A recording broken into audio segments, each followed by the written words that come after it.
ক্ষমতাচ্যুত আওয়ামী লীগ কি মাঠে নামছে বা দলটির তৎপরতা বাড়ছে এমন প্রশ্ন উঠেছে। কারণ হঠাৎ করে দেশের ও দেশের বাইরে আওয়ামী লীগ সম্পর্কিত দুটি গুরুত্বপূর্ণ খবর গণমাধ্যমগুলোতে বেশ গুরুত্ব দিয়ে ছাপা হয়েছে।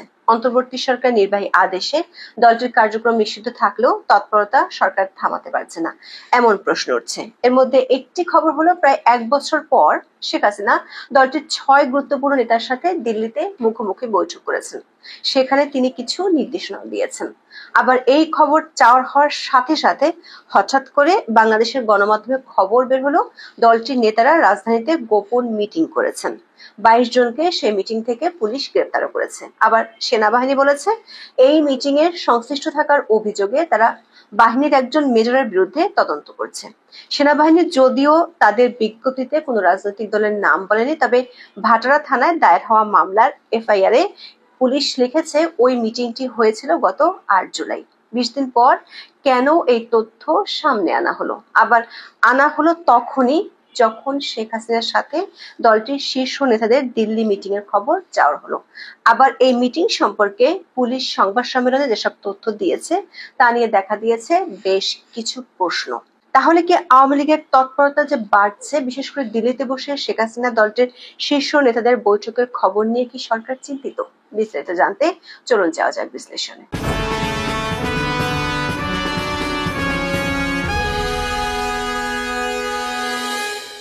2024 সালের 5ই আগস্ট ক্ষমতাচ্যুত হওয়ার পর থেকে আওয়ামী লীগ কার্যত মাঠ ছাড়া। দলের বহু নেতা বিদেশে পালিয়ে গেছেন, বাংলাদেশে কারাবন্দী আছেন অনেকে। দলটির পক্ষ থেকে তাদের নেতাকর্মীদের উপর নির্যাতনের অভিযোগ আছে সরকারের বিরুদ্ধে। এরই মধ্যে বাংলাদেশের অন্তর্বর্তী সরকার 2 মাস আগে আওয়ামী লীগের কার্যকলাপ নিষিদ্ধ করেছে। নির্বাচন কমিশন দলটির নিবন্ধন স্থগিত করেছে।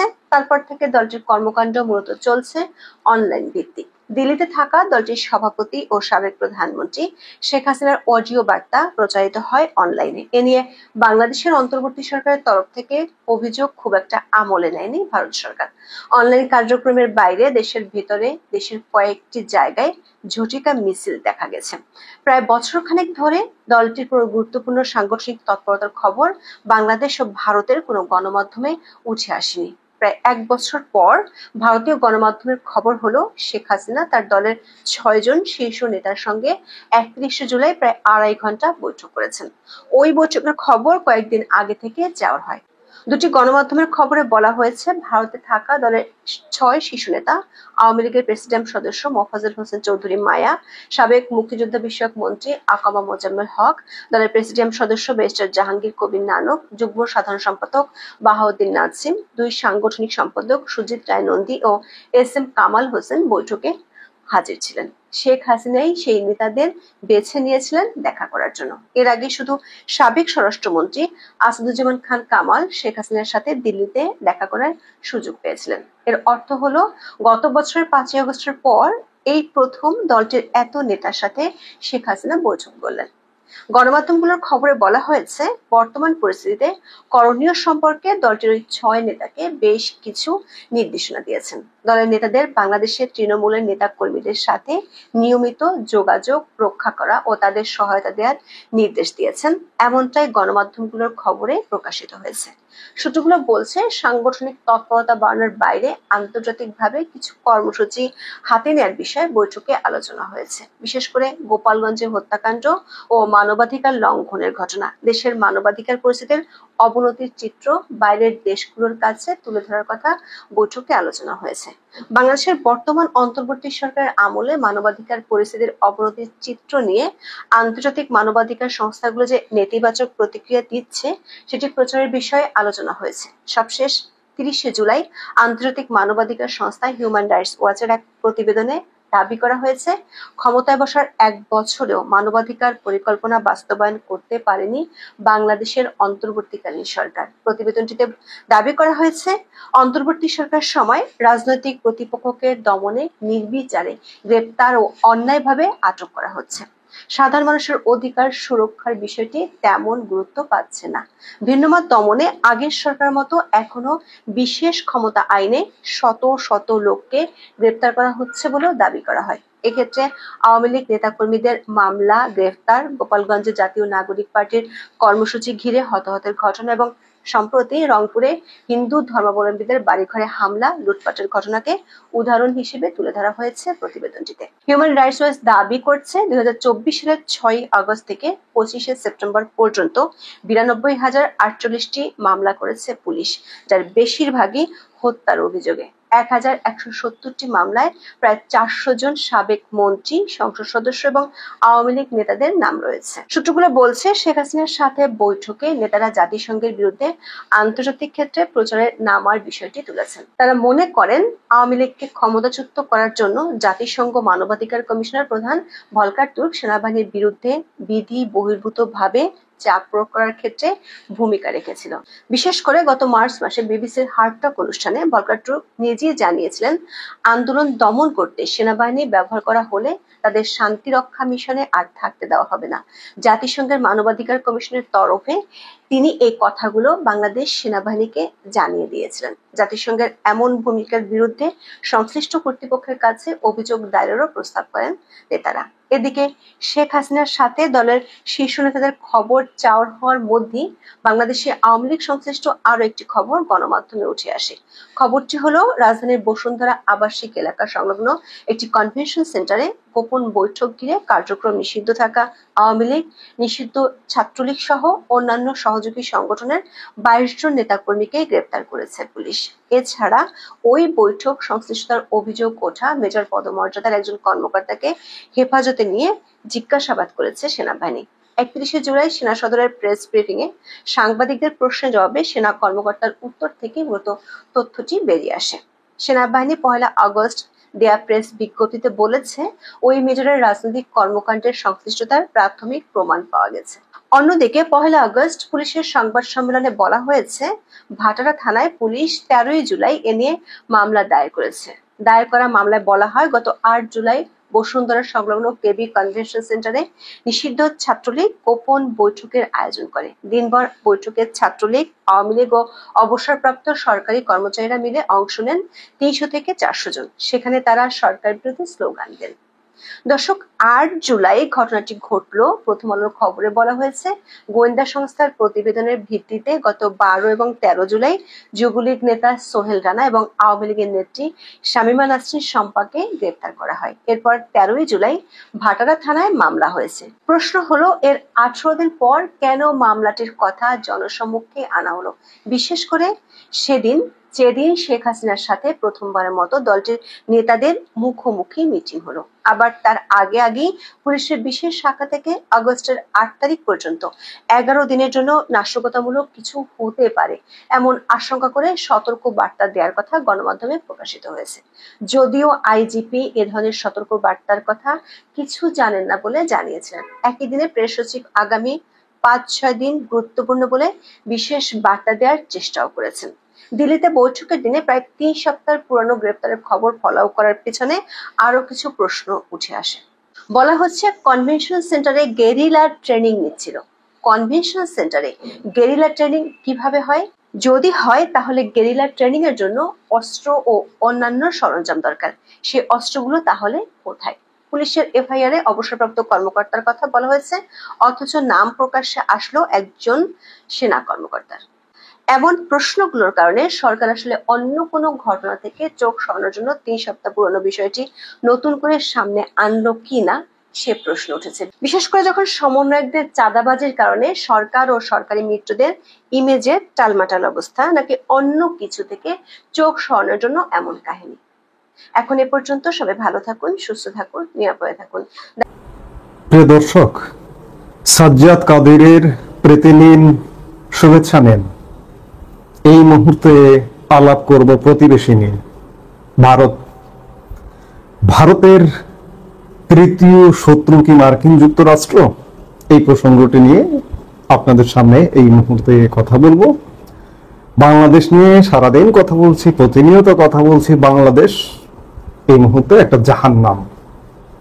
এই জাহান্নাম নিয়ে কথা বলতেই হবে, যেহেতু প্রিয় মাতৃভূমি বাংলাদেশ।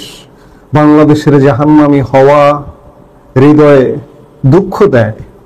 দুঃখ ভারাক্রান্ত মন নিয়েই প্রত্যেকটি নেতিবাচক ঘটনা নিয়ে আপনাদের সামনে কথা বলতে হাজির হই। কিন্তু আমাদের প্রতিবেশীর দিকেও নজর রাখতে হবে। সেই জায়গা থেকে এই মুহূর্তে ভারত নিয়ে কথা বলছি। ভারতের তৃতীয় শত্রু হিসেবে অভিহিত করেছেন ভারতের একজন রাজনীতিবিদ। কেন? সাম্প্রতিক সময়ে ভারত মার্কিন যুক্তরাষ্ট্র সম্পর্কের একটা টানাপোড়েন, সম্পর্কটা খুব একটা যে স্মুথ চলছে, ভালোই আছে এটি বলার অপেক্ষা রাখে না। কিন্তু ভারতের একটা শত্রু রাষ্ট্র, বিশেষ করে পাকিস্তানকে নিয়ে যখন মার্কিন যুক্তরাষ্ট্র কিংবা ডোনাল্ড ট্রাম্প প্রশাসন অতি বেশি বাড়াবাড়ি করছে, তখন স্বাভাবিকভাবেই ভারতের ক্ষুব্ধ হওয়াটা স্বাভাবিক, এবং ক্ষুব্ধ প্রতিক্রিয়া ব্যক্ত করাটাও স্বাভাবিক ভারতের রাজনীতিবিদদের পক্ষ থেকে। শুধু তাই নয়, ডোনাল্ড ট্রাম্প প্রশাসনে এত ভারতীয় কাজ করছে শীর্ষ পর্যায়ে।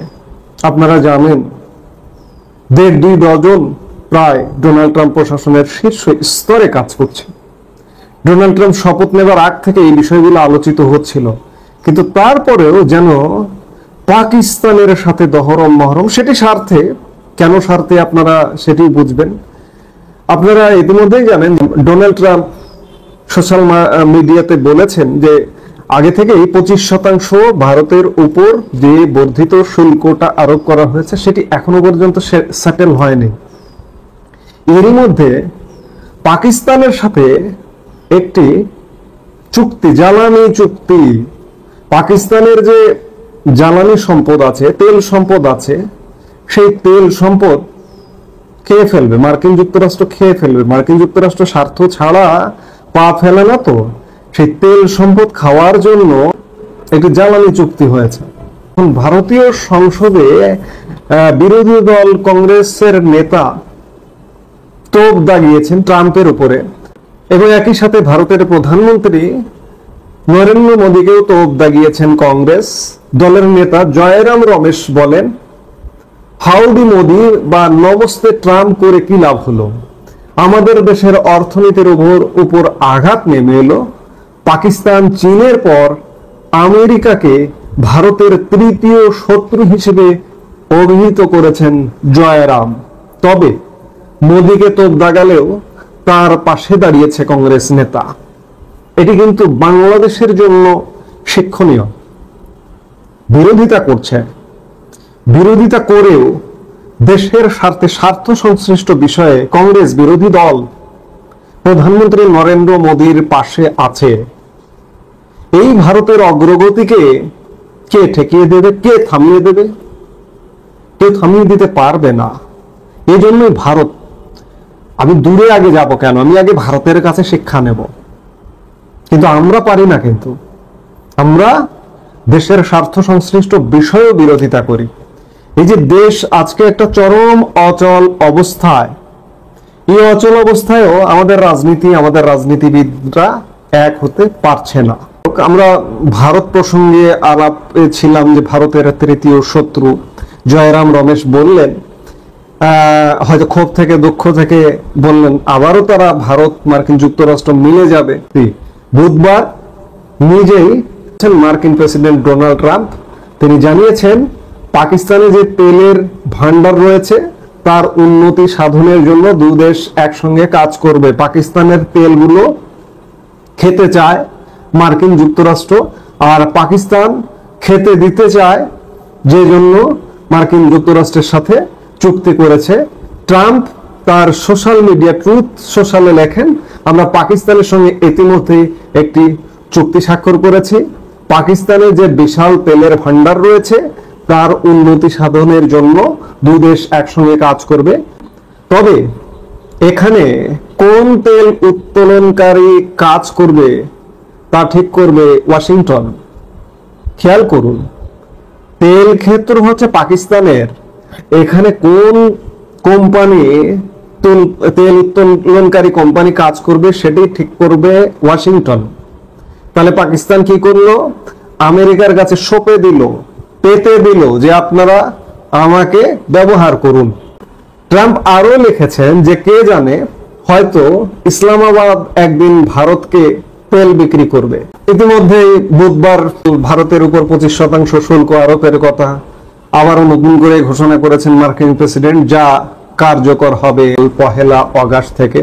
যেহেতু এখনো পর্যন্ত সেটেল হয়নি, এবং এই যে 25% শুল্ক আরোপ করলো, এই শুল্ক আরোপের পেছনে ট্রাম্প বেশ কিছু অভিযোগও করেছেন যে রাশিয়া থেকে কম দামি তেল কেনার সাজা হিসেবে ভারতকে এই অতিরিক্ত শুল্ক গুনতে হচ্ছে বলে ট্রাম্প অভিযোগ করেছেন। ট্রুথ সোশ্যালে তিনি লেখেন, মনে রাখতে হবে ভারত আমাদের বন্ধু হলেও আমাদের দুই দেশের দ্বিপাক্ষিক বাণিজ্য খুবই কম, তার কারণ ওদের শুল্ক খুব বেশি। তাছাড়াও ওদের যুদ্ধাস্ত্রের অনেকটাই রাশিয়া থেকে কেনা। রুশ শক্তি সম্পদের সবচেয়ে বড় ক্রেতা ভারত এবং চীন, বিশেষত সেই সময়ে যখন সকলে বলছি রাশিয়ার উচিত ইউক্রেনে গণহত্যা বন্ধ হোক, তাই ভারত এবার 25% শুল্ক দেবে। ট্রাম্পের এই শুল্ক বানের বিপরীতে ভারত কিন্তু পাল্টা বিবৃতি দিয়েছে। নয়াদিল্লি জানিয়েছে জাতীয় স্বার্থকে সুরক্ষিত করতে সমস্ত রকম পদক্ষেপ করবে সরকার। এবং এরই মধ্যে ট্রাম্প প্রশাসন আরো একটি কাজ করেছে ভারতের উপর। ভারতের তেল ক্রয় করে ইরানের কাছ থেকে পৃথিবীর অনেকগুলো দেশই তেল ক্রয় করে। এর মধ্যে ট্রাম্প প্রশাসন 20টি দেশের উপরে স্যাংশন জারি করেছে, 20টি দেশের তেল ক্রয়কারী কোম্পানিকে। এর মধ্যে ভারতের 6টি কোম্পানি আছে। আজকে ভারতীয় পার্লামেন্টে কংগ্রেস নেতা জয়রাম রমেশ যে এই মুহূর্তে মার্কিন যুক্তরাষ্ট্রকে চীন পাকিস্তানের পরেই তৃতীয় শত্রু হিসেবে আখ্যা দিল, এই রাগ এই ক্ষোভটা যথেষ্ট সময় উপযোগী বলেই মনে হয়। আসলে যেটি হোক না কেন, পাকিস্তান প্রীতি যেটি দেখা যাচ্ছে সেটি পাকিস্তানের খনিজ সম্পদ খাওয়ার জন্য সারা পৃথিবীতে মার্কিন যুক্তরাষ্ট্র এই কাজটি করে। এটি পাকিস্তানের ক্ষেত্রেও করছে। আর পাকিস্তান একটা মেরুদণ্ডহীন দেশ হিসেবে তারা খেতে দেবে, কিন্তু ভারতের কাছে এইভাবে মার্কিন যুক্তরাষ্ট্র অন্ততপক্ষে খেতে পারবে না। এজন্য পাকিস্তান প্রীতি এই অঞ্চলের যে দুর্বল দেশগুলো আছে তাদের সাথে নতুন প্রীতি এই মুহূর্তে বাংলাদেশ আছে। ওদিকে পাকিস্তানকে ধরেছে, এদিকে মিয়ানমারের জান্তাকে ধরেছে, এবং ভারতের সাথে আসলে পেরে উঠবে না। আলটিমেটলি ভারতের সাথে একটা অবস্থায় থাকবে রাষ্ট্র। ভারত তৃতীয় শত্রু হিসেবে যদি গণ্য করেও ফেলে মার্কিন যুক্তরাষ্ট্রকে, করে ফেলতেও পারে। ভারত যদি মার্কিন যুক্তরাষ্ট্রের সাথে কোন রকম নেগোসিয়েট নাও করে, হয়তো তারা সাময়িক ক্ষতি হবে। আলটিমেটলি আসলে মার্কিন যুক্তরাষ্ট্র এক প্রকার সারা পৃথিবীকে ব্ল্যাকমেইল করছে। এই যে দেখুন, চীনের সাথে মার্কিন যুক্তরাষ্ট্রের হাড্ডাহাড্ডি লড়াই, অথচ চীন থেকে মার্কিন যুক্তরাষ্ট্র সর্বাধিক, সব ধরনের পণ্য মিলিয়ে সর্বাধিক পণ্য আমদানি করে মার্কিন যুক্তরাষ্ট্র। এই আমদানি যদি না করে, মার্কিন জীবন, মার্কিন অর্থনীতি কি স্বাভাবিক থাকবে? এটি আমি মনে করি, আমার কাছে যেটা মনে হয় যে মার্কিন যুক্তরাষ্ট্র সারা পৃথিবীকে একটা ব্ল্যাকমেইল করছে ট্রাম্প প্রশাসন। আপাতত ভারতের তৃতীয় শত্রু হিসেবেই থাকুক, তারপর দেখার বিষয় যে কি ঘটছে আগামী দিনে।